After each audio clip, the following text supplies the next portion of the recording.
Hey everybody, it is Gabby and it is time to gab about a book in particular, which is... I wish I had a drum roll effect. I could probably find one. Anyways, here we go. It's time to do a book review.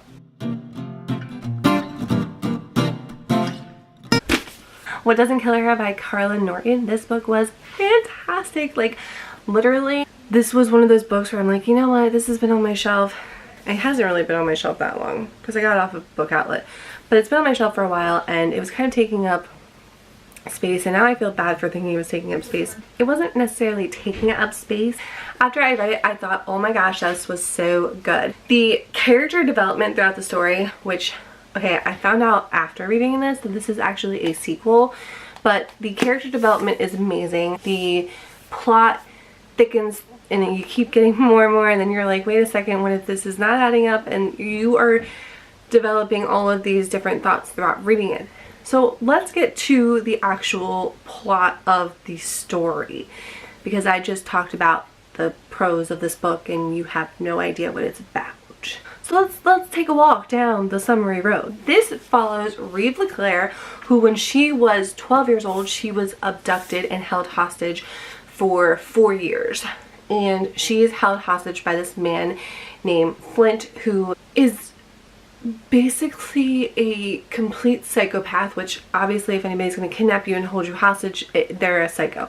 So if you read the first one, you know that she was traumatized from the event. I mean, who wouldn't be? This is 4 years.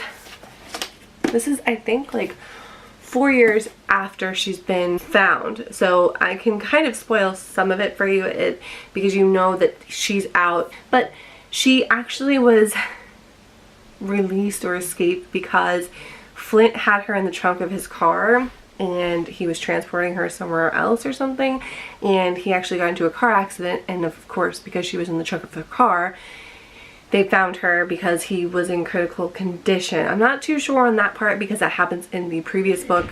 I'm not too sure on the timeline of that, so if you read the first one, let me know. The whole point of this book is that Flint figures out a way to escape from the psychiatric hospital that he is currently in, and Reeve, which at the time when she was abducted was Regina and she went by Reggie, but now she goes by Reeve because she wanted to escape her past, which obviously she escapes her past, and then she learns that Flint has escaped, and now she has to think like Flint in order to figure out where he is and what his next step would be. That's all I'm going to say on the plot because I don't want to ruin it for you, because I really think that everybody, if you like suspense, mystery, crime solving type of things, I think you should read this. This book, I think I finished it in 2 days, which doesn't seem like a short amount of time, but considering I'm working right now, the school year is crazy and I usually don't have as much time to read, that was a pretty short amount of time. Now, with that being said, I definitely did not read the whole entire thing. I did have the audiobook, so my hour commute, I would listen to it in the morning on the way there, and then at night I would read from this. So probably half and half, of half reading, half on the audiobook. And the narrator of the audiobook made Flint sound so creepy that I think that's part of the reason why I really like this as well, is that the narrator on Audible is really good. So if you like audiobooks, I would definitely get this one on Audible, especially if you are interested in this book. So let's talk about pros and cons of this book. The pro of this obviously is that it is an engaging book, or an engaging story. There's nothing really on it that showcases that this is a sequel. Now, that's my mistake because I should have known. One of the biggest cons is that at the end something happens and you're just like, really? Like, I know you want it to be this type of ending, but really, is that overly realistic? And there were certain things that happened to other people or other characters, and again, totally not what you would think. Now, obviously there are cases where people are stabbed in a manner and they still survive, but the character that survived won, because there are multiple people who are stabbed throughout this entire book, but this one particular character, I guess it makes sense that they would survive, but I didn't know about that one. The other thing that would be a con is that they wait, well, I guess it's more of like a pro and a con. They kind of wait, or Carla Norton waited until the very, very last 2 pages to throw this big plot twist to you, and you're just like, mother, you know? So I'm not going to give you the plot twist, obviously, but the plot twist at the end is pretty crazy. You learn something about all the characters and how they're all connected, because there's an ultimate connection between 2 specific characters, and you don't realize it until way later. Obviously the last like 2 pages of the story, and you're just like, oh my gosh. I guess that would be a pro and a con, because you are left like stunned at the end. Another pro is that it is very realistic. This is something that could happen, and I know I just talked about it not being realistic, but I mean the premise of a kidnapping happening, and then the victim of this kidnapping gets freed, but then their kidnapper gets out, and then they kind of have to look over their shoulder often. The other pro is that because it's so realistic, it's even creepier. I mean, the idea of this happening, and this goes on all the time, and that's the worst part of it, is that children are being abducted all the time, and we don't know what they're going through, and we don't know what happens to them, and there are some children that we never find, and that's the sad part of it all. So this book kind of talks about the after effects. What happens after you've been released? What happens after you've escaped? Are there emotional effects on you? Traumatic effects, obviously, but how are you dealing with life? So that was a pro. There were not too many cons. I really think that there were maybe like 1 or 2 points where I got a little tired of it because it seemed very repetitive. Then it quickly redeemed itself.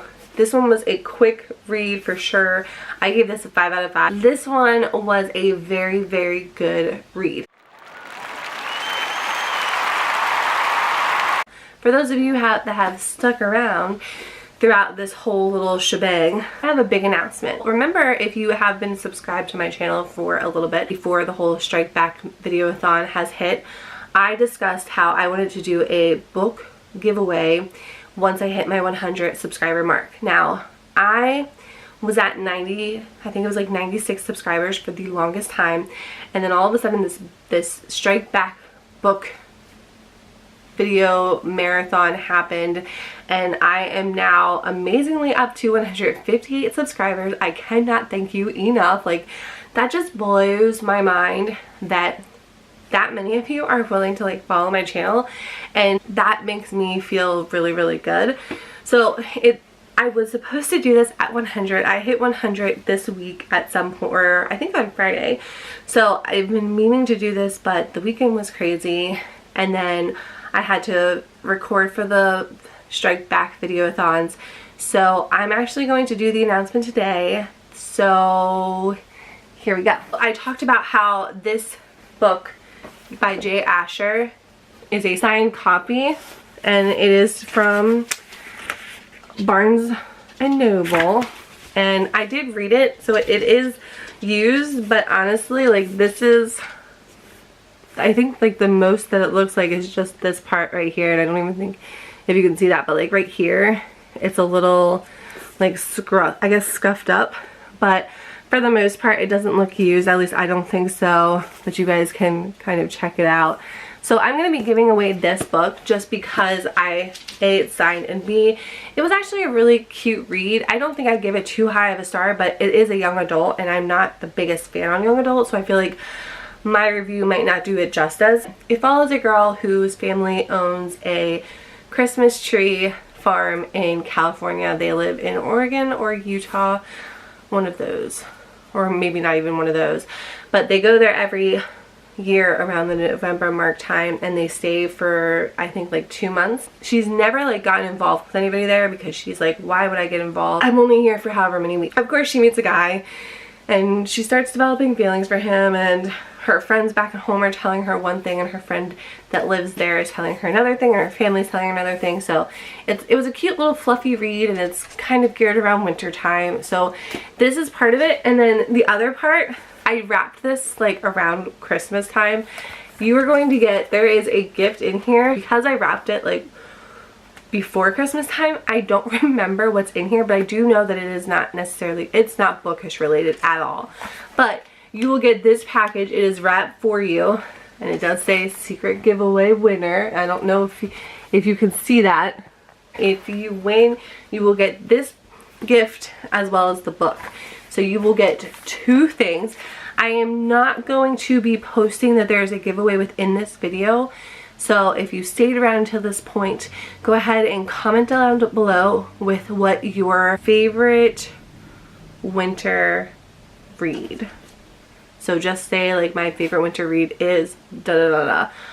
Or you can do my favorite place to read in the winter time is. Now obviously if it's the same place as in the summertime, then that's whatever. So comment down below. You have to be subscribed to my channel in order to be entered into the drawing.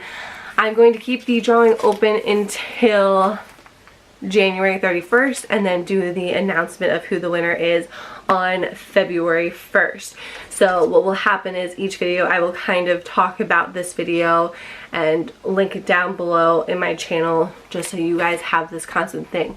Each video I'm going to have different things for you to comment on, so the more you comment on the different videos, the more entries you will have. On the 31st, I'm going to compile all of the comments and take all of the channels, put them into a randomizer, and I'm going to just click randomize. And if you've commented multiple times, your name's going to be in that drawing somewhere multiple times. So again, you're in the running for these 2 items. I don't remember what's in here. I'm pretty sure it has to do with something with jewelry. So I mean, you can enter for it and you'll be surprised, or you could even regift it. Who knows? But I just wanted to put these in here. I think I might do another giveaway if I hit 200 subscribers. Maybe I'll do like a book outlet gift card or something. The gift card would probably be like $5, but you can get a lot on book outlet with $5 sometimes. So comment below with your favorite winter read or your favorite spot to read in the winter time. Subscribe, like, and all of that. See ya!